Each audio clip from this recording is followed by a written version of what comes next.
Alright guys, a quick one. Here, I'll detail how to take a screenshot on Samsung phone without using the volume down button and then the power button like this. So if at the end of this you find this offer informative, please don't forget to like and then subscribe. Now the first one to do is go ahead and scroll down the quick panel or control center. On the quick panel, locate and click on take screenshot.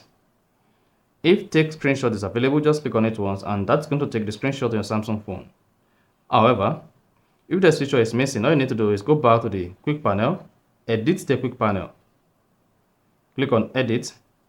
Now come to the available buttons and add the take screenshot button to the quick panel. After that, click on done. Now go back to the quick panel, search through for take screenshots. Then whenever you want to take a screenshot on your Samsung phone on any website or any application that supports screenshot, all you simply need to do is swipe down the control center or quick panel, locate a screenshot, and then click on it once.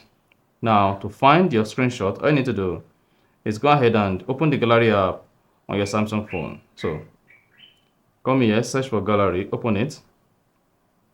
Now on the gallery page, come to your DCIM and then you should see the screenshot. And if the screenshot is missing here, just click on the search button at top right, then click on search and go ahead and click on screenshots.